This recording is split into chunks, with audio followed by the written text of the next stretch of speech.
주름 개선 효과가 있다. 심지어는 만병통치약이다와 같은 찬양 일색의 이야기들 붙어요. 피부 트러블의 주범이다. 최근에는 발암물질이라는 논란까지. 야, 이걸 왜 나만 모르고 있지? 안녕하세요. 요즘 날씨가 굉장히 춥죠. 겨울철이 되면 춥고 굉장히 건조하기 때문에 피부 보습에 신경을 많이 쓰게 마련인데요. 그래서 오늘은 겨울철 피부 보습의 대명사라 할 수 있는 브랜드 이야기를 가지고 돌아와 봤습니다. 제가 지난 첫 회 영상에서 저의 최애 핸드크림이죠. 록시땅이라는 브랜드에 대해 소개해드린 적이 있는데요. 오늘 소개할 이 브랜드 역시도 겨울철 피부 보습하면 절대로 빠질 수 없는 일종의 대명사 같은 존재이기도 합니다. 우리의 삶을 바꾼 위대한 제품들이 탄생한 스토리를 살펴보면요, 우연한 발견으로 탄생한 제품들이 꽤 많거든요. 예를 들어 강력한 접착제를 개발하려다가 실패해서 탄생하게 된 3M의 포스트잇, 비싼 고령토를 대체하기 위해 솥뼈를 갈아 넣어 탄생한 본차이나, 협심증 치료제를 목적으로 개발이 되었지만 남성분들의 고민거리를 해결하는 부작용이 발생을 해서 더 유명해진 비아그라 같은 이야기들도 굉장히 유명하죠. 오늘 제가 소개할 이 브랜드 역시도 석유 시추 현장에서 우연하게 발견된 것으로 유명한 일화가 있기도 합니다. 최고의 보습제다, 주름 개선 효과가 있다, 심지어는 만병통치약이다와 같은 찬양 일색의 이야기들 붙어요. 피부 트러블의 주범이다. 최근에는 발암물질이라는 논란까지. 참 말도 많고 탈도 많은 브랜드가 아닌가 싶기도 합니다. 페트롤라툼이라고 하는 원료로 제조한 일종의 상품명에 불과하지만요, 대체 불가한 대명사가 되어버린 그 브랜드. 오늘의 주제는 바세린입니다. 1837년 영국 런던에서 바세린을 발명한 화학자 로버트 체스브로라는 아이가 태어나게 됩니다.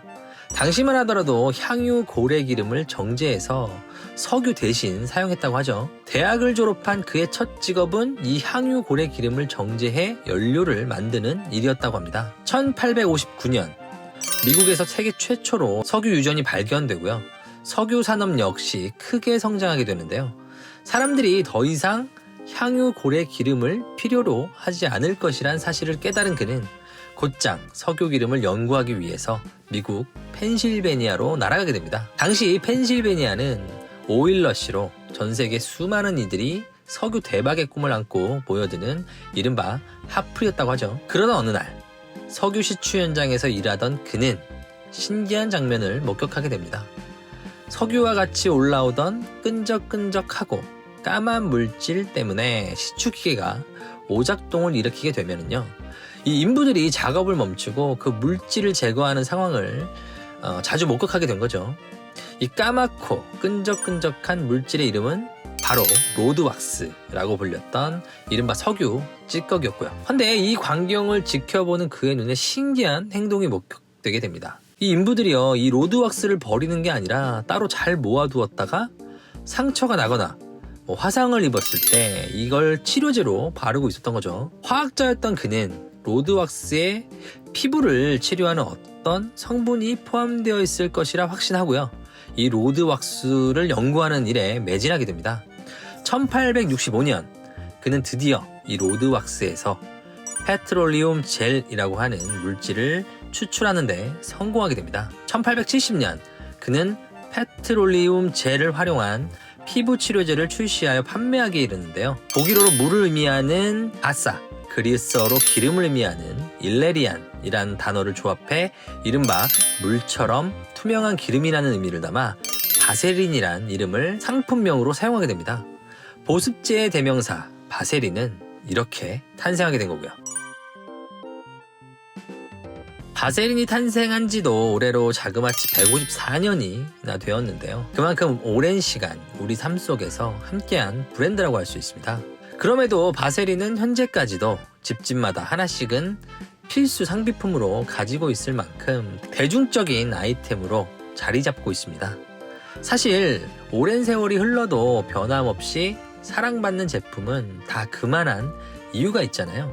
특히 오랜 세월 우리 삶과 함께 온 만큼 참 말도 많고 탈도 많은 상품이 바로 이 바세린이 아닐까 싶은데요. 팩트 체크도 할 겸 제 나름대로 알고 있는 지식들, 그리고 나름 공부하고 연구한 자료들을 토대로 이 바세린에 대해 좀 알아보는 시간을 갖도록 해보겠습니다. 정확히 바세린은 상품명이고요. 이 주성분은 페트롤라툼이라고 하는 석유에서 정제한 광물성 기름을 말합니다. 실제로 바세린 제품의 뒷면을 보시면요, 이렇게 성분명에 페트롤라툼 100%라고 쓰여 있는 것을 확인할 수가 있는데요. 바세린의 정확한 효능이 검증되지 않았던 과거에는 이게 화상이나 피부에 난 상처를 치료하는 목적으로 널리 쓰였다고 알려져 있습니다. 저도 어렸을 때 상처가 나거나 하면 연고 대신에 어머니께서 이 바세린을 상처 부위에 발라주셨던 기억이 나거든요. 피부 보호막을 형성해주는 이른바 보습 효과가 탁월하다고 알려져 있고요. 실제로 제품 뒷면에 보시면 수분을 유지하고 피부 장벽을 강화하는 데 도움을 줌이라고 이렇게 쓰여져 있기도 하고요. 인터넷에 떠도는 이야기들을 보면 주름 개선 효과가 있다는 말들이 꽤 많이 등장을 하더라고요. 이 내용을 이해하려면 보습의 원리에 대해 간단히 이해하고 넘어가야 할 필요가 있을 것 같습니다. 우리 피부는 수분층 위에 유막층이 덮여 있어서 수분이 외부로 유출되는 걸 막아주는 일종의 보호막 역할을 하게끔 되어 있는데요. 흔히 우리가 세안을 하게 되면 피부가 당기는 그런 느낌을 많이 받으시잖아요. 이 또한 겉에 있는 유막층이 씻겨나감으로써 수분이 증발하는 과정에서 이렇게 피부가 당기는 느낌이 드는 거거든요. 그래서 보습이라고 하는 건 크게 두 가지 원리로 이루어지게 되는데요. 수분을 피부에 공급해 주는 것이 그 하나고요. 머금은 수분이 빠져나가지 못하게 하는 것, 이렇게 두 가지가 있다고 생각을 하시면 됩니다. 일종의 물과 기름의 역할이라고 이해하시면 될 것 같아요. 자, 예를 들어서 스킨이나 로션 같은 제품들은 상대적으로 물의 비율이 큰 제품이라고 할 수 있습니다. 다시 말하면 피부에 수분을 공급해주는 역할에 가까운 제품이라 할 수 있겠죠. 반면에 크림 같은 제품들은 기름의 비율이 크기 때문에 밀폐력을 높이는 역할에 가까운 제품이라고 할 수 있습니다. 바세린의 주성분인 페트롤라툼은 그 중에서도 밀폐력이라고 하는 측면에서 이른바 끝판왕이라고 할 수 있는 물질이고요. 바세린이 피부 건조증이라던가 아토피 환자들에게 많이 쓰이는 이유도 이 때문이고요. 또한 페트롤라툼이라고 하면 다소 생소해 하실 수 있겠지만요. 사실 이 성분은 알게 모르게 우리가 쓰는 화장품이라던가 여러 바디케어 제품들에도 아주 다수 포함이 되어 있는 친숙한 제품이기도 합니다. 그렇다면 주름 개선 효과가 있다는 말은 도대체 뭐냐? 이건 일종의 구겨진 셔츠를 생각하시면 이해가 빠르실 것 같아요. 구겨진 셔츠에 분무기로 물을 촉촉히 적시면 자잘한 주름들이 펴지는 효과가 나잖아요. 그것처럼 피부의 수분을 촉촉히 유지해주게 되면 이른바 각질 제거라던가 잔주름 예방에 어느 정도 효과가 있을 수 있겠죠. 결론적으로 바세린 자체가 주름 개선 효과가 있는 것은 아닙니다. 하지만 수분 유지를 도와서 예방하는데 간접적으로나마 도움이 될 수 있다고 보시면 될 것 같아요. 석유에서 추출한 광물성 제품이라는 점, 바세린의 어떤 그 질감을 싫어하시는 분들도 꽤 많거든요. 기름진 느낌 때문인지 이게 모공을 막아서 여드름을 유발한다는 얘기들도 많고요. 제가 여러 논문들을 찾아보니까 페트롤라툼이라는 성분은 그 자체로는 상당히 안정화된, 나름 검증된 성분이라고 보셔도 될 것 같아요. 실제로 우리가 사용하는 수많은 화장품, 바디케어 제품은 물론이고요. 후시딘, 아데카솔 같은 연고의 주 원료로 사용되기도 하고요. 꽤 광범위하게 우리가 실생활에서 접하고 있는 성분이라고 보시면 됩니다. 화학적 반응 측면에서는 매우 안정적인 물질인 건 맞고요. 그럼에도 기본적으로 광물성 기름이 주성분이잖아요. 때문에 평소 피지 분비가 많은 지성 피부인 분들에게는 권장하지 않는다라는 얘기들이 많더라고요. 평소 기름이 많은 분들이 더 기름지게 해서 좋을 건 없겠죠. 하지만 그게 바세린 성분 자체의 어떤 문제로 인해서 트러블이 일어나는 것은 아니다. 이 정도 이해하고 가시면 좋을 것 같아요. 바세린이 발암물질이라서 절대 쓰면 안 된다. 뭐 이런 얘기들도 많이 있더라고요. 석유를 정제하는 과정에서 PAH라고 하는 물질이 나오는데요. 폴리사이클릭 아로마틱 하이드로카본, 대표적인 발암물질로 잘 알려져 있습니다. 이게 뭐냐면 우리가 소위 탄 음식 먹지 말라고 하잖아요. 그게 바로 이거거든요. 하지만 바세린의 이 성분이 검출되어 나온 사례는 아직 없다고 해요. FDA에서도 안전한 성분으로 이미 승인을 받은 바 있고요. 헌데 국내 안전보건공단 홈페이지에 제가 들어가 보니까 바세린의 주 원료인 페트롤라툼이 발암성 물질로 분류가 되어 있긴 하더라고요. 추가로 호흡기계에 자극을 줄 수 있다고 명시가 되어 있기도 하고요. 실제로 섭취에 대한 부분에 있어서는 아직도 찬반 논란이 많이 있는 것 같긴 합니다.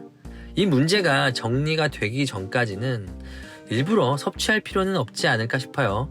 하지만 여전히 피부에 발랐을 때는 아무런 문제가 없다가 오늘의 결론입니다. 최근 개발되어 출시되는 스킨케어 제품들을 보면은요, 친환경적인 이미지로 포장된 식물성, 동물성 제품들이 주를 이루는데요. 반면에 바세린은 석유에서 추출한 광물성 제품이죠. 이렇다 할 효과도 없고 뭐 좋은 제품도 많이 나오는데 굳이 석유를 피부에 바르냐? 뭐 이런 이야기를 하시는 분들도 꽤 많은 것 같더라고요. 근데 이건 생각하기 나름이 아닐까 싶어요. 제가 생각할 때 바세린의 가장 큰 장점이 뭐냐라고 한다면 가격, 즉 가성비가 아닐까 싶거든요. 어딜 가든 이 제품은 쉽게 구할 수 있고요. 심지어 100ml짜리 한 통에 뭐 싸게는 2,000원 정도, 뭐 비싸도 한 3,000원 정도면 살 수가 있거든요. 근데 식물성 오일을 베이스로 한 스킨케어 제품들은 가격이 최소 3배에서 막 많게는 한 10배까지도 가격 차이가 나거든요. 물론 나름의 기능성을 가지고 있겠지만요. 보습제라는 용도로만 본다면 바세린이야말로 이른바 가성비 제품이 아닐까 생각이 들어요. 그리고 바세린은요, 산패나 변질의 위험도 없고요. 미생물에 대한 오염도 전혀 없다는 장점도 있습니다. 바세린이 저렴해서 효과가 없는 게 아니라 바세린은 바세린 나름대로, 천연 오일은 그 나름대로 효능 효과가 다르다고 보는 게 맞지 않을까 싶어요. 이왕이면 두 가지 제품의 장점을 적절히 조합해서 쓰면 더 좋겠죠.